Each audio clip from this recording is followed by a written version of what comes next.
Good morning friends, my self professor Alpesh Shah and guys आज हम लोग CMA फाउंडेशन दिसंबर 2023 attempt बराबर उसके paper 2 financial accounting and cost accounting का एक पेपर सॉल्व करने के लिए मिले हुए हैं। Guys I know that you people are working very hard. मुझे पता है कि आप लोग बहुत अच्छे से मेहनत कर रहे हो, लेकिन ये एक पेपर सॉल्व करने के बाद आपका कॉन्फिडेंस लेवल और बढ़ जाएगा। Yes, okay, so let's start with one paper solving for paper 2 financial accounting and cost accounting.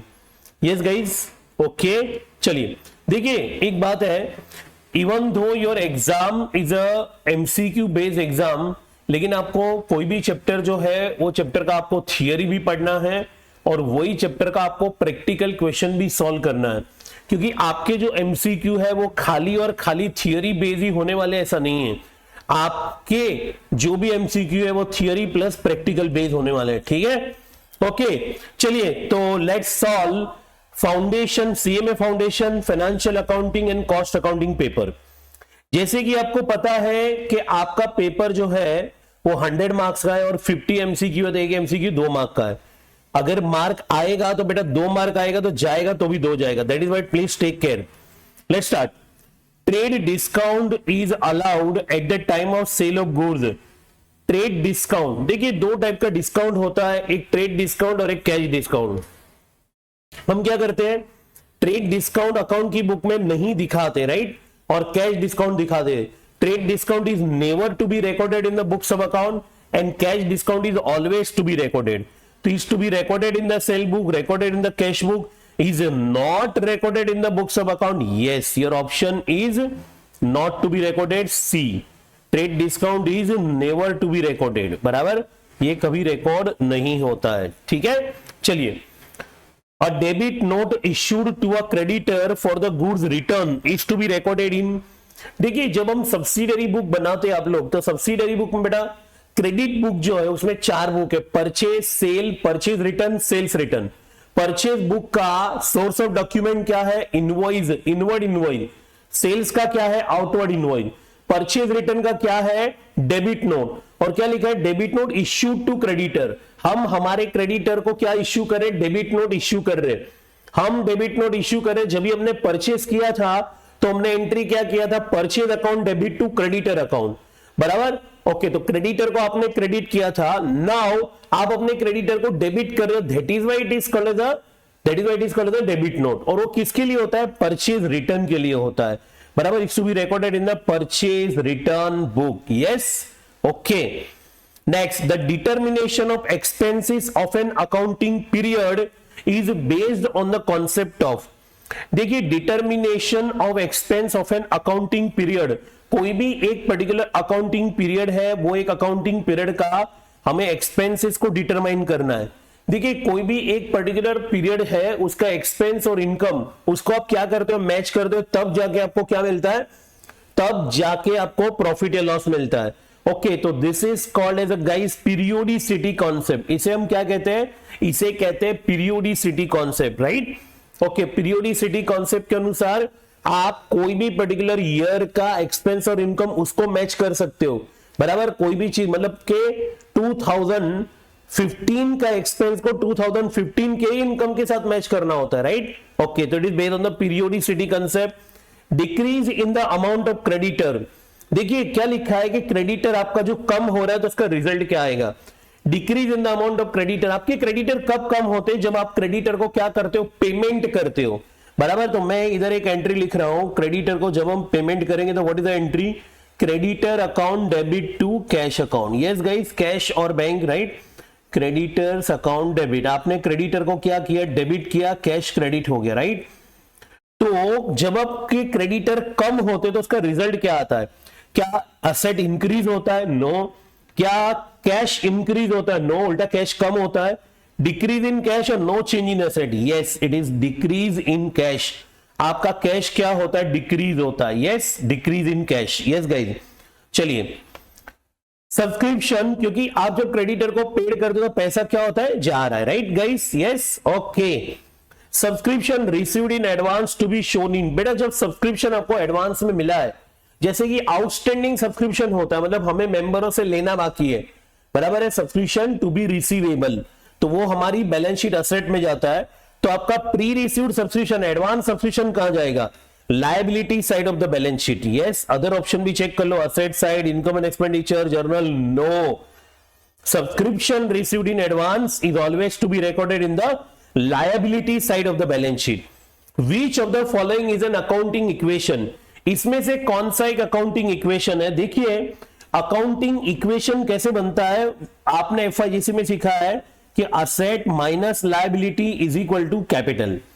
Asset minus liability is equal to capital. तो यहां पे कौन सा ऑप्शन बन रहा है? देखो, capital is equal to asset plus liability, capital is equal to asset minus liability. Yes, what is your answer? आपका आंसर क्या बनने जा रहा है? बोलो, what is your answer guys? B. Yes, आपका आंसर है B, capital is equal to asset minus liability. चलिए number 7, accounting standard 909 deal with. Accounting standard 9 किसके साथ डील करता है? अकाउंटिंग स्टैंडर्ड 9, देखिए आपके सिलेबस के अंदर अकाउंटिंग स्टैंडर्ड भी है, लेकिन आपको डीप में उसको स्टडी नहीं करना है, खाली आपको देखना है कि अकाउंटिंग स्टैंडर्ड 1 2 3 4 5 बराबर है, तो वो किसके साथ डील करता है? नंबर के सामने उसका एक टॉपिक है, उसका सब्जेक्ट है, वो आपको याद रखना है, राइट? ओके, तो अकाउंटिंग स्टैंडर्ड 9 किसके साथ डील करता है? यस गाइस, अकाउंटिंग स्टैंडर्ड 9 ये डील करता है रेवेन्यू रिकॉग्निशन के साथ डील करता है। यस, ओके, बराबर है। आपको बेटा इसके अंदर है ना, इसके अंदर कोई ऐसी अंडरस्टैंडिंग नहीं है, इसके अंदर खाली और खाली आपको याद ही रखना है कि अकाउंटिंग स्टैंडर्ड 1 किसके साथ, 2 किसके साथ, 3 किसके साथ। तो वैसे ही अकाउंटिंग स्टैंडर्ड 9 में क्या है? It is deal with the revenue recognition. Yes, okay. Number 8, Y draws a trade bill of 12,000। Y ने एक बिल ड्रॉ किया, ये क्वेश्चन आ रहा है बिल्स ऑफ एक्सचेंज से। ट्रेड बिल ऑफ 12,000, 12,000 का इसने बिल ड्रॉ किया है फॉर 6 मंथ। कितने महीने के लिए ड्रॉ किया है गाइज? 6 महीने के लिए ड्रॉ किया ऑन एक्स। तो वाई कौन हुआ? ड्रॉवर हुआ, एक्स कौन हुआ? ड्रॉई हुआ। After holding the bill for 2.5 months, Y discount the bill. देखिए 6 महीने का बिल है, तो ड्रॉवर ने क्या किया? After holding the bill for 2.5 month, 2.5 महीने तक बिल अपने पास रखा और उसके बाद उसने डिस्काउंट किया, 2.5 महीने के बाद उसने डिस्काउंट किया, राइट? ओके, तो टोटल आपका पीरियड क्या? डिस्काउंट हमें ढूंढना है। टोटल पीरियड आपका 6 मंथ्स, बराबर है, ओके, और उसमें से 2.5 महीने का होल्डिंग किया, 2.5 मंथ्स। तो टोटल आप जब भी डिस्काउंट करवा रहे हो, वहां से आपका ड्यू डेट का डिस्टेंस क्या हो रहा है? आपका ड्यू डेट का डिस्टेंस हो रहा है 3.5 मंथ्स। ड्यू डेट का डिस्टेंस कितना हो रहा है गाइज? 3.5 मंथ्स। ओके, तो अभी हम डिस्काउंट कैसे फाइंड आउट करेंगे? तो discount is equal to 12,000 into, discount का रेट कितना है? 10% into 3.5 divide by 12। Yes sir, आप कैलसी पे कर सकते हैं? यस यस बच्चा लोग कर सकते हैं, प्यारे बच्चे। 12,000 इंटू 10% इंटू 3.5 डिवाइड बाई 12 कितना आ रहा है? 350। यस यस, आप राइट हो, आपका आंसर है 350। बेटा ये ध्यान में रखना कि अगर क्वेश्चन में कुछ भी नहीं बोला है तो आपको पूरा 6 महीना लेना है। उसका मतलब है कि डिस्काउंट कभी किया, डिस्काउंट वही टाइम पे किया, लेकिन यहां पे क्लियरली मेंशन किया है कि डिस्काउंट आपने कब किया। आपने वो बिल डिस्काउंट किया है होल्डिंग के बाद, 2.5 महीना अपने पास रखने के बाद। तो जब आप डिस्काउंट करते हो, वहां से आपकी ड्यू डेट कितनी डिस्टेंस पे है वो आपको देखना है, 3.5 मंथ्स गाइस, राइट? तो into 3.5 divide by 12। Okay, bill receivable book is a part of. देखिए बिल रिसीवेबल बुक किसका पार्ट है? देखिए जर्नल जो है वो जर्नल हमने कितने हिस्सों में डिवाइड कर दिया है? छोटी छोटी बुक में डिवाइड कर दिया है, और हर छोटे हिस्से को हमने क्या नाम दिया है? Subsidiary book. तो total there are how many subsidiary book? Total there are 9 subsidiary book, और ये 9 सब्सिडरी बुक जो है उसमें से एक बिल रिसीवेबल भी है। तो टोटल सर कितनी सब्सिडरी बुक? 9 कैसे है सर बताइए जरा? Purchase book, sale book, purchase return, sales return, बराबर, cash book, petty cash book, बराबर, bill receivable, bills payable and journal proper. तो टोटल कितना बुक हो गया? 9 बुक हो गया। उसमें से एक बिल रिसीवेबल बुक है, तो bill receivable book is a part of journal, ledger, PNL, balance sheet? No, it is a part of journal. not ledger, not profit and loss, no balance sheet. It's a part of journal. Yes.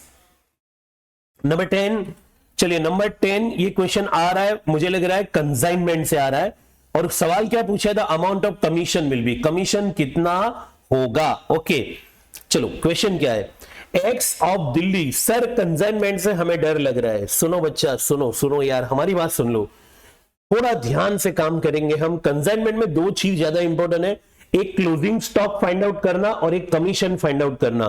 तो हम जरा देख रहे कि commission किस तरीके से find out कर रहे हैं।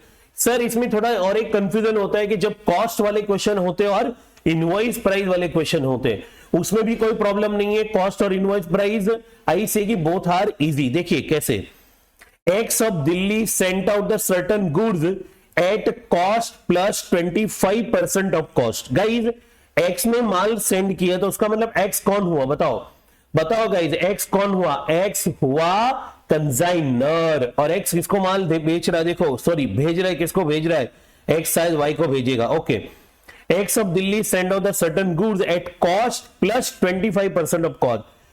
ये इनवॉइस प्राइस वाला क्वेश्चन है, this is a question of invoice price. Okay, cost में कितना प्रॉफिट ऐड करना है, कॉस्ट का 25%, कॉस्ट में कितना प्रॉफिट ऐड करना है 25%, बट 25% ऑफ सेलिंग प्राइस और cost 25% of cost. Invoice value of the goods is 1,20,000। What is the invoice value of the goods guys, invoice value कितना दिया हुआ है बच्चे लोग बोलो, इनवॉइस वैल्यू दिया हुआ है 1,20,000। 4/5 of the goods were sold by consignee. 4/5 of the goods were sold by consignee at rupees 1 lakh. 4/5 मतलब अराउंड कितना, 80% गुड्स कंसाइनी ने सोल्ड कर दिया है 1 लाख रुपए में।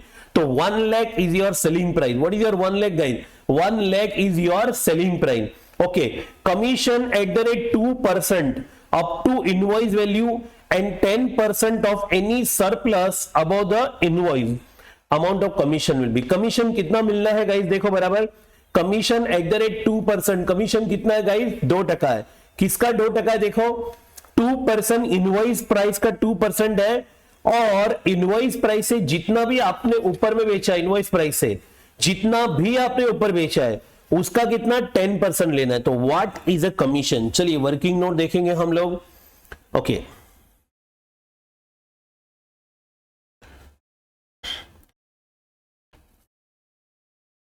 जब भी बेटा ऐसा क्वेश्चन है, दिस इज एमसीक्यू नंबर 10, जब भी ऐसा क्वेश्चन है तो वो क्वेश्चन को किस तरीके से सॉल्व करते जरा देखिए गाइज। ये आपकी कॉस्ट है बेटा, ये आपका कॉस्ट है, ये आपका इनवॉइस प्राइस है, और ये आपका एक्चुअल अमाउंट है। सर समझ में नहीं आ रहा है, देखिए ना बेटा, देखिए देखिए समझ में आएगा। ये है गुड्स सेंट, हमने कितना गुड्स सेंड किया है, हमने जो गुड्स सेंड किया वो गुड्स सेंड मैंने लिखा है, हमने गुड्स सेंड किया उसका इनवॉइस वैल्यू दिया हुआ है गाइस। इनवॉइस वैल्यू कितना है 1,20,000, तो इनवॉइस प्राइस में मैंने लिखा 1,20,000, कॉस्ट प्राइस नहीं दिया है और उसमें कोई एक्चुअल अमाउंट नहीं होता है, राइट। ओके, आप कैलसी ले ले। हमारा प्रॉफिट कितना है बेटा, हमारा प्रॉफिट है 25% ऑन कॉस्ट। अगर आपको प्रॉफिट टेबल पता है तो प्रॉफिट टेबल क्या बता रहा है, अगर प्रॉफिट 25% ऑन कॉस्ट है, मतलब 1/4 ऑन कॉस्ट है, then how much on selling price, it is on selling price 20%, मतलब 1/5 on the selling price. Okay, तो अगर आप देखेंगे तो आपका इनवॉइस प्राइस है, कैलसी ले ले, 1,20,000 इंटू 20%, तो आपका प्रॉफिट बेटा हो रहा है 24,000। अगर आप इनवॉइस प्राइस में से 1,20,000 में से 24,000 प्रॉफिट निकालेंगे तो आपको कॉस्ट मिल जाएगा 96,000। What is your cost guys, 96,000। Profit अगर कॉस्ट का 25% है तो वही प्रॉफिट सेलिंग प्राइस का कितना हुआ 20%। Profit is 1/4 on the cost, then it is 1/5 on the selling price. अब आपने गुड्स कितना सोल्ड किया, see this is goods sold, 4/5 sold किया आपने, 4/5 गुड्स सोल्ड किया। अभी आप क्या करो, जो आपने बेचा है ना गुड्स, उसका कॉस्ट भी निकालो, उसका इनवॉइस प्राइस भी निकालो और एक्चुअल अमाउंट भी लिखो। तो मैं लिख रहा हूं, देखो 96,000 इंटू 4 डिवाइड बाई 5, तो मेरा आ रहा है 76,800, उसकी कॉस्ट आ रही है बराबर। नाउ 1,20,000 इंटू 4 डिवाइड बाई 5, तो ये आ रहा है मेरा 96,000, उसका आईपी आ रहा है। और एक्चुअली आपने कितने में सोल्ड किया? 1 लाख में आपने सोल्ड किया।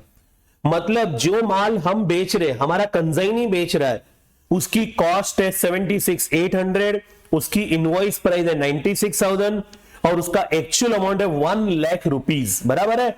ओके, तो नाउ कमीशन किस तरीके से है? कमीशन है, there are 2 commission guys, there are 2 commission. आप क्वेश्चन में देखिए 2 कमीशन है बेटा। पहला कमीशन है 2% अप टू इनवॉइस प्राइस, तो आपका इनवॉइस प्राइस का 2%, इनवॉइस प्राइस इंटू 2%, तो दैट इज इनवॉइस प्राइस आपका कितना है? 96,000 इंटू 2%, तो 96,000 इंटू 2%, दैट कम्स टू 1920, बराबर। और दूसरा और लिखा है सरप्लस का 10%। गाइस सरप्लस कितना है? 1 लाख आपका एक्चुअल सेल है और आपका इनवॉइस प्राइस है 96,000, तो आपका सरप्लस हुआ 4,000। सरप्लस 4,000, मैं यहां पे सरप्लस लिखूंगा, ठीक है, सरप्लस इंटू 10%, तो सरप्लस हुआ 4,000, तो 4,000 इंटू 10% कितना होता है? बोलो बोलो 400। सर तो टोटल कमीशन बताओ। This is your total commission, बराबर। Okay, 2320। Is it the option, is it the answer? क्या यही आंसर है दिया अंदर? Yes sir, 2320। This is amount given 2320। Your answer is 2320। I hope you understood. आपको ऐसे क्वेश्चन में क्या करना है मैंने बता दिया बेटा आपको। कॉस्ट, इनवॉइस प्राइस और एक्चुअल, ये आपको 3 कॉलम बनानी है और इसी तरीके से आपका आंसर फटाफट आ जाएगा। पहले हमने गुड्स सेंड लिखा, बाद में हमने गुड्स सोल्ड लिखा, ओके, एक्चुअल प्राइस उसका लिखा, कमीशन इनवॉइस प्राइस का 2% है और इनवॉइस प्राइस के जितना ऊपर है सरप्लस का 10% है, ठीक है। ओके, आइए नेक्स्ट क्वेश्चन के ऊपर जाते हैं हम लोग। मिस्टर एक्स को venture takes away the goods under the memorandum joint venture. तो ये क्वेश्चन हम लेके आ रहे हैं कहां से? ये क्वेश्चन हम लेके आ रहे हैं जॉइंट वेंचर चैप्टर से। आपको पता है कि जॉइंट वेंचर में बेटा कितना मेथड है? टोटल 3 मेथड है। Number 1, when separate set of books of account maintain, joint bank method. Number 2, when no separate set of books of account maintain, and number 3, memorandum joint venture account method. क्या question है? If X co-venture takes away the goods under the memorandum joint venture method, then he will debit these goods in his book too. देखो दो बात है, पहले जब वो joint venture को गुड्स देता है तो वो टाइम पे वो क्या एंट्री करता है? वो टाइम पे वो एंट्री करता है जॉइंट वेंचर अकाउंट डेबिट, बराबर, मतलब जॉइंट वेंचर विथ जो भी पार्टी है टू, वो गुड्स लिखता है या तो कई बार परचेज भी लिखता है, बराबर। तो यहां पे वो गुड्स विड्रॉ कर रहा है तो उसका उल्टा कर दो। आपको अभी क्या करना है? गुड्स को क्रेडिट नहीं करना है, आपको गुड्स को डेबिट करना है। या गुड्स अकाउंट नहीं है तो आप क्या ले सकते हो? परचेज। यस, तो what is the answer? Purchase account. वो किसको डेबिट करेगा? वो परचेज को डेबिट करेगा, बराबर है। क्योंकि जब वो गुड्स सप्लाई कर रहा है तो वो टाइम पे वो क्या एंट्री कर रहा है? जॉइंट वेंचर विद को वेंचर टू परचेज, या तो वो करता है टू गुड्स। तो यहां पे उल्टा है तो वही गुड डेबिट हो जाएगा, परचेज डेबिट हो जाएगा, right. Number 12, at the end of the year bad debt recovered account is. देखिए ईयर जब कंप्लीट होता है, बैड डेट रिकवर्ड क्या होता है? जो पहले बैड डेट हो चुका है और वो पैसा अभी अपने को मिल रहा है, that is your bad debt recovery. तो बैड डेट रिकवरी हमारी है ना बेटा इनकम है। तो बैड डेट रिकवरी हमेशा कहां जाता है बताओ? बैड डेट कहां होता है? Profit and loss debit. तो बैड डेट रिकवरी कहां होगा?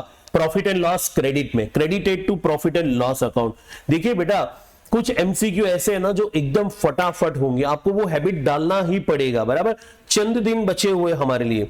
As regard to the accounting treatment legacy, yes this is the question from the NPO guys. NPO की एक और इनकम में, जैसे पहला है मेंबरशिप सब्सक्रिप्शन, नंबर 2 है आपका डोनेशन, और डोनेशन के बाद अपनी बड़ी इनकम आती है legacy. What is legacy? When NPO receive any amount as per the will of a deceased person, then such amount is treated as a legacy. किसी भी व्यक्ति के विल के अनुसार उसकी मौत के बाद, उनकी मौत के बाद जो डोनेशन एनपीओ को मिलता है उसे हम लेगेसी कहते हैं। So sir legacy is a capital receipt और revenue? It is a capital receipt. It is a recurring और non recurring? It is a non recurring. तो it should be treated as a loss? No, it is capitalize. Treated revenue expense deferred? No no no, it is capitalize. ये हमेशा capitalise होता है और capital fund में add हो जाता है, right? Okay, next number 14, sale of 6570 is recorded in the sales book as 6750। देखिए अमाउंट का गड़बड़ कर दिया हमने, 6570 की जगह पे हमने क्या कर दिया 6750। Such error is known as, amount में गड़बड़ है तो ऐसे एरर को हम लोग क्या बोलते हैं? Error of commission. Fundamental mistake होती है तो हम प्रिंसिपल बोलते हैं, कुछ ओमिट हो गया है डेबिट क्रेडिट या दोनों तो उसे हम ओमिशन बोलते हैं। एक एरर के सामने दूसरा एरर नलीफाई होता है तो कंपनसेटिंग एरर, और इस तरीके का गलती होता है, बराबर है। अकाउंट में कोई गलती, रॉन्ग अकाउंट, रॉन्ग अमाउंट, तो it is called as a commission error, error of commission.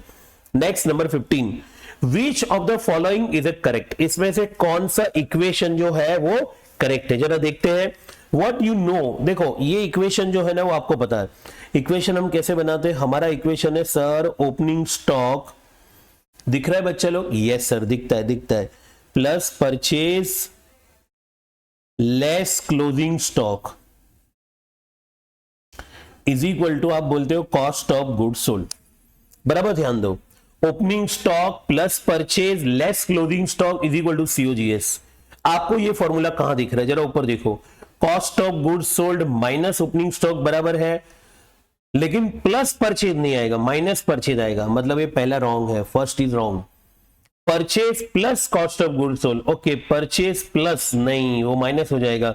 Less opening stock, no no no, second भी रॉन्ग है।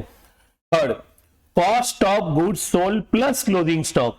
अगर आप मैथमेटिकली बराबर से इक्वेशन देखो तो सीओजीएस में क्लोजिंग स्टॉक ऐड हो जाएगा, यस सर, क्योंकि यहां पे माइनस है तो वहां प्लस हो गया, बराबर, और ओपनिंग स्टॉक प्लस है तो वो माइनस हो गया, minus opening stock is equal to purchase. Third right लग रहा है, यस। फोर्थ भी एक बार देख लेते हैं, opening stock plus closing stock बराबर माइनस परचेज। ये तो टोटली रॉन्ग है क्योंकि आपने ओपनिंग स्टॉक और क्लोजिंग स्टॉक ऐड कर दिया, opening stock minus closing stock आएगा, तो उसका मतलब है your answer is C.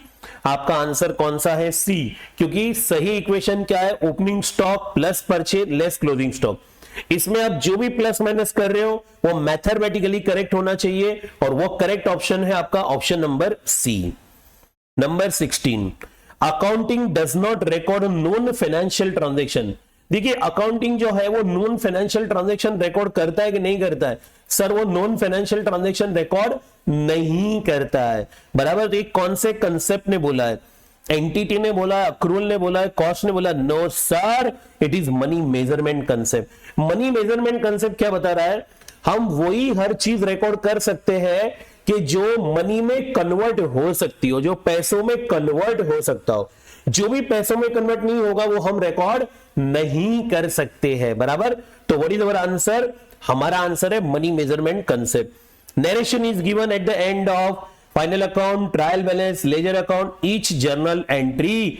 Narration कहां पे दिया होता है? नरेशन हर जर्नल एंट्री के नीचे दिया होता है, ब्रैकेट में लिखते हैं, और कौन से वर्ड से स्टार्ट होता है guys? It start with the word being. Yes. Which one of the following is an example of personal account? इसमें से कौन सा पर्सनल अकाउंट है? सर मशीनरी रियल अकाउंट है, मशीनरी रियल अकाउंट है। रेंट नॉमिनल अकाउंट है, rent is a nominal account. Cash, cash is a real account. Creditor, creditor is a personal account, और हमको भी पर्सनली चाहिए। क्रेडिटर या तो कोई पर्सन होता है या तो कोई पार्टी होता है, बराबर है, जिससे हम माल खरीदते हैं, तो क्रेडिटर कौन हुआ? Personal account. Yes. Number 19, rupees 5,000 incurred for upgradation of the computer by installation of 128 MB। देखिएगा इस what is a question? Rupees 5,000, देखिए कंप्यूटर का क्वेश्चन आ गया, बराबर है। Rupees 5,000 incurred for upgradation of computer. Computer पे आपने 5,000 का खर्चा किया और आपने कंप्यूटर का क्या किया? ग्रेड बढ़ा लिया, अपग्रेडेशन कर दिया, और उसमें क्या इंस्टॉल किया आपने? 128 MB का रैम। तो this is your capital expenditure. ये आपका कैपिटल एक्सपेंडिचर है, ये रिकरिंग है? No, it is a non recurring expense, और इससे आपके कंप्यूटर का अपग्रेडेशन हुआ इन अ पॉजिटिव मोड और उसका लाइफ भी बढ़ गया, राइट? ओके, तो this a capital expenditure. Cost of goods purchase for resale, आपने गुड्स खरीदा और आप उसको रीसेल के लिए, बिजनेसमैन वही तो करता है, क्या करता है बिजनेसमैन? गुड्स खरीदता है, गुड्स बेचता है। खरीदता क्यों है? वो गुड्स खरीदता है बेचने के लिए तो खरीदता है, बराबर? तो ये उसका रोज का काम है। क्या इसे capital deferred revenue? No, it is revenue expenditure. इसीलिए तो परचेस कहां रिकॉर्ड होता है?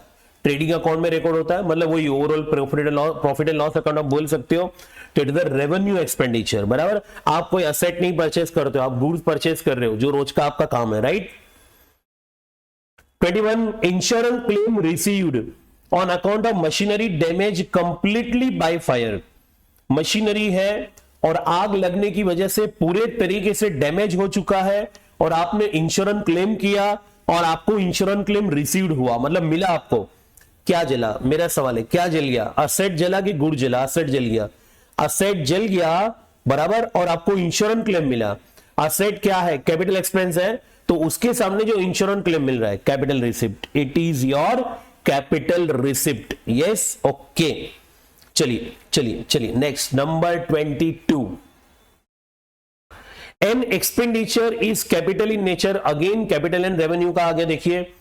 An expenditure is capital in nature when, एक खर्चा जो है वो कैपिटल का होता है कब? जब the receiver of the amount is going to treat it for the purchase of fix asset. देखिए, कैपिटल खर्चा मैंने किया, मैंने मशीनरी खरीदा, बराबर? मैंने मशीनरी खरीदा, तो मेरे लिए मशीनरी क्या हुआ? मेरे लिए मशीनरी असेट हुआ, कैपिटल एक्सपेंडिचर हो गया, और मैंने सामने वाले को पेमेंट किया, तो ही द रिसीवर। तो सामने वाला receiver of the amount is going to treat as going to treat it for the purchase of fix asset. अरे भाई, उसके लिए सेल हुआ, हमारे लिए मशीनरी एसेट है, उसके लिए रोज मशीनरी सेल करना है, तो उसके लिए तो रिकरिंग आइटम है। तो आंसर 1 रॉन्ग है। It increase the quantity of fix asset, yes, क्योंकि जब भी आपका कैपिटल एक्सपेंडिचर होता है तो कैपिटल एक्सपेंडिचर के पीछे आता कौन है बिजनेस में? आपकी फिक्स एसेट आती है, बराबर? It is paid as a interest on loan, no, it maintain of fix asset. Fix asset को लाने का खर्चा कैपिटल है, लेकिन फिक्स एसेट का मेंटेनेंस का जो खर्चा वो रेवेन्यू है। आपका आंसर बी है कि जिससे कैपिटल एक्सपेंडिचर उसे बोलेंगे कि जिससे फिक्स एसेट की क्वांटिटी आपके बिजनेस में बढ़ रही है, बराबर है? फिक्स एसेट की क्वांटिटी बढ़ रही है, तो this is capital expenditure. Number 23, a withdrawal of cash from the business by the proprietor should be credited to। जब भी बेटा should be debited to या credited to आता है, आंख बंद करके वहां पे जर्नल एंट्री लिख लो, प्रोपराइटर बिजनेस से पैसा लेके जा रहा है, तो हम लोग क्या, कौन सा अकाउंट को डेबिट करेंगे? ड्रॉइंग्स अकाउंट डेबिट करेंगे। विड्रॉवल ऑफ कैश, तो बिजनेस से कैश जा रहा है, drawings account debit to cash account, right? अभी आप देख लो, डेबिटेड पूछा है, क्रेडिटेड पूछा है, it is credited to cash account. जब भी बेटा डेबिटेड और क्रेडिटेड पूछा है, बाजू में जर्नल एंट्री या तो जर्नल याद कर लो, डेबिट और क्रेडिट मिल जाएगा, राइट? ओके, ऑप्शन मत देखो, आपका आंसर लिखो, ऑप्शन अपने आप मिल जाएगा। Which financial statement represent the accounting equation asset is equal to liability plus owner's equity? owner's equity मतलब कैपिटल। ओके, तो कौन सा ऐसा इक्वेशन है जहां पे असेट कहां दिखता है आपको? बैलेंस शीट में। लायबिलिटी कहां दिखता है? बैलेंस शीट में। कैपिटल कहां दिखता है? बैलेंस शीट में। Answer balance sheet. कोई डाउट किसी को? No. Sir sir sir sir sir इसी स्पीड में हम लोग को जाना है? यस बच्चा, क्योंकि आपने अभी अनोखे तरीके से बहुत अच्छे से प्रिपरेशन किया हुआ है, तो now you have to pace up your increase in the speed of MCQ. MCQ solve करने की आपकी जो स्पीड है बेटा, उसे आपको बढ़ानी है और ज्यादा से ज्यादा एमसीक्यू सॉल्व करना है, right? Number 25, debit note issued to a creditor for the goods return is to be recorded in debit note issued to creditor. Sir ये क्वेश्चन रिपीट हो रहा है और ये क्वेश्चन का आंसर हमने ऑलरेडी किया हुआ है। क्या आंसर है? Purchase return book. बोलो गाइज, क्या आंसर है? Purchase return book. Are you sure? चलो number 26, cash book is in the form of. Cash book ledger है, जर्नल है, ट्रायल बैलेंस है, या ऑल ऑफ द अबव? देखिए, कैश बुक का एक और नाम है। कैश बुक का एक और नाम क्या है गाइज? बोलो, किसी को पता है? कैश बुक को हम लोग जर्नलाइज लेजर बोलते हैं। क्या बोलते हैं हम लोग? Journalise ledger. तो कैश बुक जर्नल भी है, लेजर भी है, बराबर? तो कैश बुक जर्नल है, लेजर है। सर ये ट्रायल बैलेंस भी है? यस, क्योंकि उसका जो फाइनल क्लोजिंग बैलेंस है वो डायरेक्टली हम लोग कहां ले सकते हैं, ट्रायल बैलेंस में ले सकते हैं। Yes, all of the above. तुम ही हो माता पिता, तुम ही हो बंधु सखा, तुम ही हो। तो cash book has a features, okay. A sale of goods to Lakshman for cash, a sale of goods to Lakshman for cash, Lakshman को कैश में गुड्स सोल्ड गया, डेबिटेड टू, एंट्री लिख दो, cash account debit to sales account. Person is not important, purpose is important. हमारे लिए purpose important है, person important नहीं है, इसीलिए लक्ष्मण नहीं आएगा। Yes, cash to sale debited to cash account. तो what is your answer? Your answer is B 28। The debts return of earlier as a bad subsequently recovered are, जो पहले bad debt था, ये भी क्वेश्चन पहले आया हुआ है, और वो सब्सिक्वेंटली रिकवर्ड मतलब बाद में रिकवर्ड हुआ, तो उसकी जर्नल एंट्री सर कैश या तो bank account debit to bad debt recovery account. Bad debt recovery हमारी इनकम है, yes sir. Bad debt record होता है डेबिट साइड पे पीएनएल में, तो ये कहां रिकॉर्ड होगा? क्रेडिट साइड पे। This is bad debt recovery account, yes okay. तो it is credited to bad debt recovery account, debited to PNL account, no. Credited to bad debt recovery, yes. Credited to trade receivable, credited to debtor, no. Answer is B. Simple, very simple. Number 29. Which one of the following is an external cause of depreciation? देखिए depreciation है ना, बहुत सारे reason है depreciation के, उसमें कुछ internal cause है, कुछ एक्सटर्नल कॉज है। अगर एक्सटर्नल कॉज ऑफ डेप्रिसिएशन इसमें से कोई है, क्लियर कट दिख रहा है, तो वो है ऑब्सोलिसेंस। देखिए आज जो आप प्रोडक्ट ला रहे हो, आज जो आप कोई भी असेट खरीद रहे हो, तो वही असेट का नया मॉडल भी बहुत सारा मार्केट में आता है, बराबर। तो जैसे ही आप परचेस करते हो, धीरे धीरे धीरे धीरे एज पर द मार्केट आपका प्रोडक्ट जूना हो जाता है, ओल्ड हो जाता है, ऑब्सोलिट हो जाता है, बराबर। जैसे एक्सटर्नल कॉज, जैसे कि आपने एक सेल फोन लिया, आपको ना वही दिन को आपको एकदम नया दिखेगा, 15 दिन के बाद लगेगा अरे यार ये तो जूना है, क्योंकि बहुत सारे अच्छे मॉडल आ रहे हैं। 2 महीने बाद, 3 महीने बाद आपको लगेगा अरे ये तो सच में एकदम जूना हो गया। 1 साल बाद क्या हालत होगी सोचो, तो 3 साल बाद क्या हालत होगी। तो this is the reason obsolescence, बराबर। और जूने प्रोडक्ट क्या हो जाते हैं, धीरे धीरे धीरे ऑटोमेटिक डेप्रिशिएट हो जाते हैं, राइट। मार्केट से निकल जाते हैं, चले जाते हैं वो, राइट। चलिए, original cost of a machine is 1,50,000, residual value is 10,000 if the depreciation is charged at 105 per annum। Sorry, ये 105 नहीं है बेटा, ये 10% लिखा हुआ, this is 10% per annum under the WDV method, then the depreciation for the 3rd year will be, चलिए कैलसी ले लीजिए आप लोग, 1,50,000 सर रेसिडुअल वैल्यू, उसको कुछ नहीं करना है, 1,50,000 WDV मेथड है ये, 1,50,000 इंटू 10%, बराबर। तो आपके पहले साल का डिप्रिसिएशन आया 15,000, WDV आ गया 1,35,000। सेकेंड ईयर का डिप्रिसिएशन इंटू 10%, राइट, तो 13,500 आपका WDV आ गया 121,500। थर्ड ईयर इंटू 10%, तो आपका डिप्रिसिएशन आ रहा है 12,150, इट्स 12,150। तो option is C. Yes guys, option is C, is simple, yes. Next, purchase book is use to record. Purchase book में हम क्या रिकॉर्ड करते हैं, ये सब्सिडरी बुक है, क्रेडिट बुक है। यहां पे कंडीशन क्या होता है, हम सारा परचेज रिकॉर्ड करेंगे, गुड्स वाला करेंगे और क्रेडिट पर करेंगे।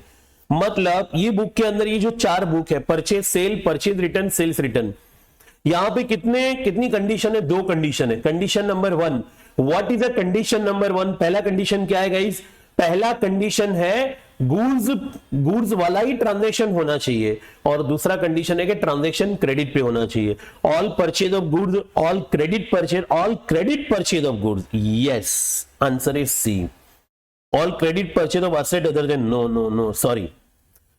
32, सोर्स ऑफ डॉक्यूमेंट और voucher use for recording entry in sales book. जब आप सेल्स बुक में ट्रांजैक्शन रिकॉर्ड करते हो तो किसके बलबूते पे करते हो? जब हम ये माल बेचते हैं तो हम पार्टी को क्या देते, इनवॉइस देते हैं। और हमारा इनवॉइस क्या होता है, आउटवर्ड होता है कि इनवर्ड होता है? आउटवर्ड। इनवॉइस रिसीव्ड के invoice sent out, debit note credit हो तो है ही नहीं, invoice sent out. Your answer is B, invoice sent out. इसे हम कहते हैं आउटवर्ड इनवॉइस। गाइस क्या कहते हैं इसे हम? Outward invoice. चलो 33 पे आ जाते हैं। यस, चलो देखते ही देखते हम 33 पे आ पहुंचे हैं। सर एक ब्रेक दे दीजिए, हम लोग को एक कुछ चाय पानी पीना है। सुनो ना बच्चे लोग, ये आधा घंटा ही हुआ है, मेरे ख्याल से कुछ ज्यादा टाइम गया नहीं है। प्लीज डटे रहिए, हमें काम करना ही है और हम इसी तरीके से और 2-3 पेपर लेके आएंगे। हम आपके टोटल सपोर्ट में, we are in your support 24/7। आपको अगर आपकी स्टडी में कोई भी डाउट आ रहा है, कोई प्रॉब्लम आ रहा है, जो भी हमने एमसीक्यू किया उसका और एक्सप्लेनेशन चाहिए, हम आपके साथ टोटली जुड़े हुए हैं। At the and I will give you number, वो नंबर पे आप अकाउंट का कोई भी डाउट है आप पूछ सकते हो। Number 33, trade discount is allowed at the time of sale of goods, वो हमने ऑलरेडी कर लिया है। Not recorded in the books of account. Okay, sale of goods to Ram for cash, Ram को कैश में गुड्स सोल्ड किया। Sale of goods to Ram for cash, cash to sales, debited to cash account. B, ledger contain various dash in it, ledger के अंदर क्या आता है? Ledger contain various accounts, ledger के अंदर बहुत सारे क्या आते हैं? अकाउंट्स आते हैं। Are you sure? चलिए नंबर 36 पे हम आ पहुंचे हैं। चलिए just a minute guys.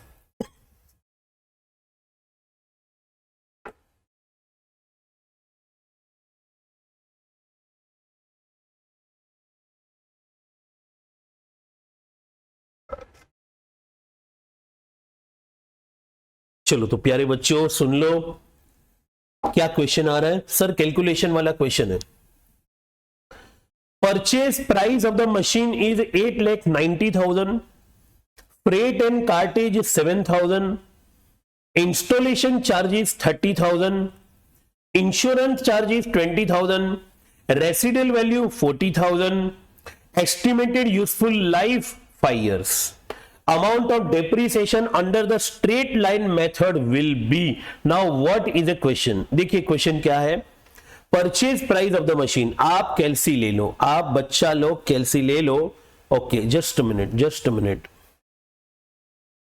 Okay calci ले लो। Purchase price of the machine 8,90,000, you write 8,90,000 plus freight and cartage, freight and cartage है 7,000, इंस्टॉलेशन चार्जेस, सर उसमें फ्रेट एंड कार्टेज ऐड होगा, इंस्टॉलेशन चार्जेस ऐड होगा, यस सर ऐड होगा।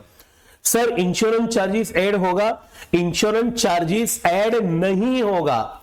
Insurance charges वो product की cost में नहीं आता है, एसेट की कॉस्ट में नहीं आएगा, बराबर है? तो please do not count that insurance.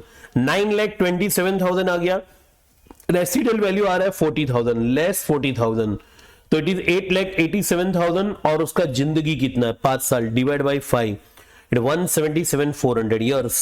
Dear your answer is A. Sir हमने इंश्योरेंस चार्जेस गलती से ऐड कर दिया। बेटा इंश्योरेंस चार्जेस ऐड मत करो, it is not the part of your original cost of the asset, ये उसका पार्ट नहीं है, बराबर है? ओके 36 झालं। ओके अच्छा, तो इसका फॉर्मूला क्या हुआ? सर हमें बताइए ना, इसका फॉर्मूला क्या हुआ? ये ओरिजिनल कॉस्ट मेथड है, इसका फॉर्मूला ये हुआ depreciation per annum is equal to original cost minus estimated scrap value upon estimated life in number of years. हमने यहां पे वही किया और हमें आंसर मिला 177,400। चलिए नंबर 37 पे जाते हैं। The value of an asset after deducting depreciation from the historical cost is known as value of an asset after deducting original cost में से जब आप depreciation less करते हो तो उसे हम क्या कहते हैं guys? Fair value, market value, net realisable value? No, it's a book value, it's a WDV, written down value. Okay, goods worth ₹272 returned by Lala passed through the book as 722 in the rectification entry। देखिए goods worth ₹272 return by लाला। मैं यहां पे देखो छोटा सा working कर रहा हूं, रॉन्ग एंट्री, रिवर्स एंट्री और correct entry. Sir sir sir amount के साथ लिखिए ना, थोड़ा सा हमको और समझाइए, ठीक है? नो प्रॉब्लम, मैं यहां पे वर्किंग कर लेता हूं। इट इज 38, नंबर क्या है? 38 है बच्चा लोग। Okay goods worth ₹272 return by Lala, बराबर, लाला ने अपने को गुड्स रिटर्न किया। This is a sir wrong entry, reverse entry और correct entry. Okay sir, okay sir, rectification ऐसे ही करते? हाँ सर, हाँ सर, ऐसे ही करते। चलो, गुड्स 272 रिटर्न बाय लाला, वो अपने को गुड्स रिटर्न कर रहा है, मतलब ये सेल्स रिटर्न है, तो आपका करेक्ट एंट्री हुआ sales return to Lala. Sales return to Lala कितना अमाउंट है गाइस, कितना अमाउंट है बताइए ना बच्चा लोग, बताइए ना। 272, yes it is a 272, okay, by lala pass through the purchase book as 722, pass through sorry, pass through the purchase book बोला मैंने गलती से, pass through the book as 722। गलती से सेल्स रिटर्न बुक में कितना रिकॉर्ड हो गया, सेल्स रिटर्न बुक में 722 रिकॉर्ड हो गया गाइस, कितना 722। जैसे कि आप सभी लोग जानते हैं, कोई भी ट्रांजैक्शन सबसे पहली बार कहां रिकॉर्ड होता है, सब्सिडरी बुक में रिकॉर्ड होता है। अगर सब्सिडरी बुक में रॉन्ग अमाउंट लिख दिया है तो उसका पोस्टिंग भी रॉन्ग आएगा। तो सेल्स रिटर्न टू लाला, तो उसका पोस्टिंग में भी गाइस 722 ही जाएगा। अब हम उसको क्या करेंगे, पलटी मारेंगे, रिवर्स करेंगे, लाला 722, सेल्स रिटर्न 722। सर अभी कैसे सॉल्व करेंगे सर, सब उड़ गया, देखो लाला भी कैंसिल, सेल्स रिटर्न भी कैंसिल, तो zero, no no no no no. Sales return debit, sales return credit. आप करिए बेटा 722 माइनस 272, तो what is the excess amount here, 450। तो ये अमाउंट भी जाएगा, ये अमाउंट भी जाएगा, इधर भी 450। ओके, तो हमें क्वेश्चन क्या पूछा है, लाला विल बी डेबिटेड बाय 450। देखो लाला 450 से क्या डेबिट होगा, हाँ लाला तो डेबिट होगा। दूसरा कोई option, Lala debited by 272, no. Lala will be credited by, no. Lala will be, खाली लाला पूछा, अगर खाली लाला की बात करें, सेल्स की बात नहीं हुई है, तो Lala will be debited by 450, Lala will be debited, yes, option number A. What is your option, option number A.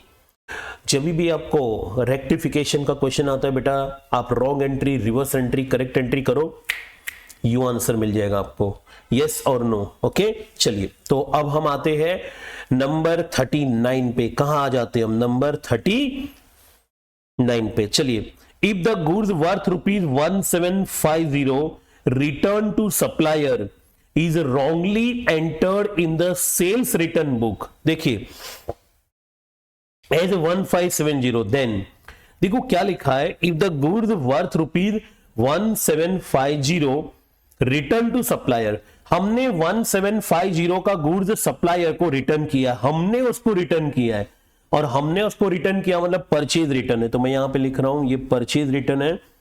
Purchase हमारा क्या होता है, परचेज हमारा क्या होता है बोलो, परचेज हमारा एक्सपेंस होता है। तो परचेज रिटर्न क्या हुआ, परचेज रिटर्न हमारा इनकम हो गया। ओके, और गलती से क्या हुआ, wrongly entered in the sales return book, ये हमारा सेल्स रिटर्न है, और गलती से हमने परचेज रिटर्न को क्या कर दिया, सेल्स रिटर्न कर दिया। सेल्स क्या होता है, आपकी इनकम होती है, तो सेल्स रिटर्न क्या होता है, एक्सपेंस होता है। सर गलती क्या कर दिया, देखो नीचे ऑप्शन में ना बेटा ग्रॉस और नेट प्रॉफिट की बात हो रही है। तो यहां हुआ क्या, एक ट्रांजैक्शन है 1750 का जो कि हमारी इनकम है, एक ट्रांजैक्शन है 1750 का जो कि हमारी इनकम है, लेकिन गलती से हमने उसको एक्सपेंस मान लिया है, गलती से हमने उसको एक्सपेंस मान लिया है। क्या हुआ, हमारा एक्सपेंस है ना वो ओवरकास्ट हो गया, क्योंकि हमने इनकम को इनकम न मान के उसको हमने क्या मान लिया, हमने एक्सपेंस मान लिया। तो आपका एक्सपेंस क्या हो गया बेटा, ओवरकास्ट हो गया। देखिए कितने से सर, 1750 प्लस 1570, आपका टोटल एक्सपेंस 3320 से बढ़ गया। आपका टोटल एक्सपेंस ओवरकास्ट हो गया 3320 से। अगर आपका एक्सपेंस बढ़ गया तो बेटा आपका प्रॉफिट क्या हो गया, कम हो गया। आपका प्रॉफिट क्या हो गया, कम हो गया। ओके, पहला ऑप्शन नेट प्रॉफिट, जहां पे 3320 आ रहा ना वो आपका आंसर है। 3320 वाले दो ऑप्शन है, तो ए और सी को मैंने पहले निकाल दिया। Okay, B gross profit will increase by 3320, और एक ऑप्शन है ग्रॉस प्रॉफिट विल डिक्रीज। आपका एक्सपेंस बढ़ चुका है, ओवरकास्ट हो गया, तो आपका प्रॉफिट क्या रह गया, कम रह गया। Gross profit will decrease by 3320. Yes, gross profit will decrease by 3320. Understood? Sure? Okay. यहां दो गलती है, आपने इनकम को एज अ इनकम रिकॉर्ड नहीं करके एक्सपेंस रिकॉर्ड कर दिया, तो अमाउंट जो है ना डबल हो जाएगा, एक 1750 प्लस 1570. ओके, तो it is 3320 expense. Over estimate हो गया तो आपकी इनकम कम रह गई. 3320 से आपका ग्रॉस प्रॉफिट डिक्रीज हो गया है, राइट? हो जाएगा. चलो, तो इट इज नंबर 39. चलो आगे बढ़े, हम 40 पे आगे बढ़ते हैं. Number 40, When preparing a bank reconciliation statement, जब हम बैंक reconciliation statement बनाते हैं, if you BRS से ये क्वेश्चन है, this is a question from which chapter? This is a question from BRS topic. If you start with एक second guys, हाँ बेटा, ओके, सुनाई दे रहा है अभी आपको? सुनाई दे रहा है? Yes. Okay.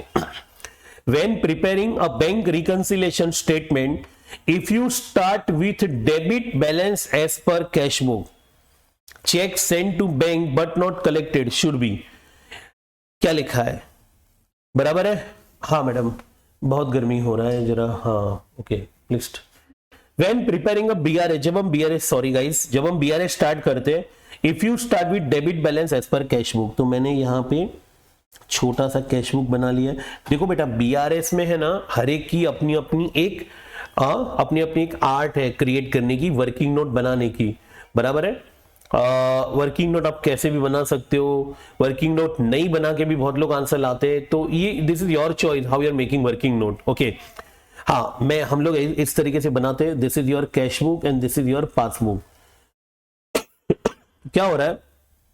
If you start with the debit balance as per cash book, cash book में हमने डेबिट बैलेंस से स्टार्ट किया है, तो ये डेबिट बैलेंस है, तो यहां पे मैंने प्लस कर दिया है, सामने माइनस कर दिया है. ओके, तो लिखा है चेक सेंड टू बैंक, हमने चेक को बैंक में भेजा बट नॉट कलेक्टेड, अभी तक वो चेक पास नहीं हुआ.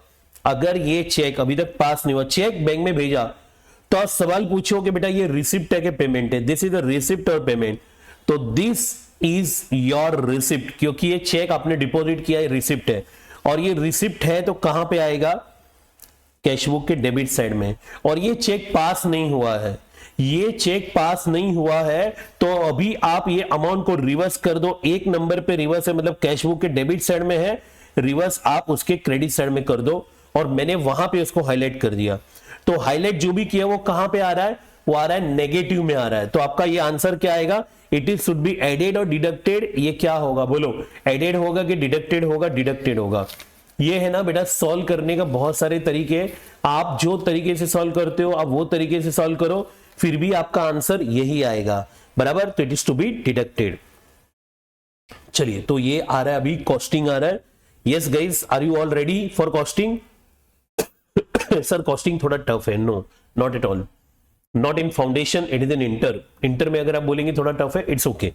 यहां पे नहीं है. चलो, all indirect cost are termed, जितनी भी इनडायरेक्ट कॉस्ट है हमारी, देयर आर कॉस्ट दो है, एक आपकी डायरेक्ट कॉस्ट, एक इनडायरेक्ट कॉस्ट है. तो जितनी भी इनडायरेक्ट कॉस्ट है हम उसको क्या बोलते हैं? हम उसको ओवरहेड बोलते हैं. हम उसे ओवरहेड बोलते हैं. Your all overhead are indirect cost. बराबर? ओवरहेड मतलब फैक्ट्री ओवरहेड है, एडमिनिस्ट्रेटिव ओवरहेड है, सेलिंग ओवरहेड है. बराबर? Okay, number 42. चलिए, CAS 21 कॉस्ट अकाउंटिंग स्टैंडर्ड. जैसे फाइनेंशियल अकाउंट में अकाउंटिंग स्टैंडर्ड है, वैसे कॉस्ट अकाउंटिंग स्टैंडर्ड कौन इश्यू करता है? Institute of cost accountant of India, right? Okay, तो CAS 21 किसके लिए है? सर CAS 21 ये आपको कुछ भी तरीके से याद करना है, कुछ भी तरीके से बेटा याद करना है. इसके ऊपर एक MCQ आ सकता है, पूरे चांस है. यस, तो इट इज क्वालिटी कंट्रोल के रिलेटेड है वो, cost accounting standard on quality control. Okay, number 43, on the basis of relationship with accounting period, relationship with accounting period cost are classified. देखो, अगर आप बात कर रहे हो अकाउंटिंग पीरियड की, तो आपका जो रेवेन्यू खर्चा है ना, वो आपको एक साल का बेनिफिट देता है, मैक्सिमम 1 ईयर. और आपका जो कैपिटल एक्सपेंडिचर है वो आपको बेनिफिट कितना देता है? मिनिमम 3 इयर्स, मतलब long term, 3 years and more than 3 year. जैसे फर्नीचर है तो आप 10-15 साल पकड़ लेते हो, एयर कंडीशन है 6 से 8 साल 10 साल पकड़ लेते हो, बराबर है। बिल्डिंग है तो 40-45 ईयर्स पकड़ सकते हैं। तो ये लोग ने पूछा है कि अगर रिलेशनशिप विद अकाउंटिंग पीरियड को अगर मद्दे नजर रखते हुए कॉस्ट कैसे डिवाइड हुआ है? Sir, it is a capital cost and revenue cost. So answer is C, it is a capital cost and revenue cost. Because capital cost मतलब कैपिटल एक्सपेंडिचर, वहां पे पीरियड आता है 3 साल और उससे ज्यादा, और रेवेन्यू एक्सपेंस, रेवेन्यू कॉस्ट, उसका बेनिफिट आपको विद इन 1 ईयर मिलता है। That is why answer is C. Number 44, sir cost of staff service, staff की सर्विस है, ये किसका एग्जांपल है?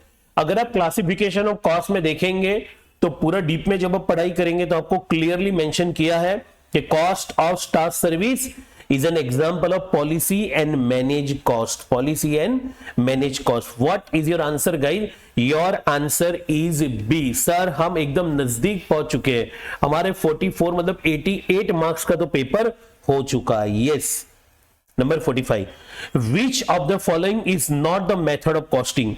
सर प्रोसेस कॉस्टिंग एक मेथड है, बैच कॉस्टिंग एक मेथड है, ऑपरेटिंग कॉस्टिंग एक मेथड है, डायरेक्ट कॉस्टिंग ये मेथड नहीं है। Answer is C.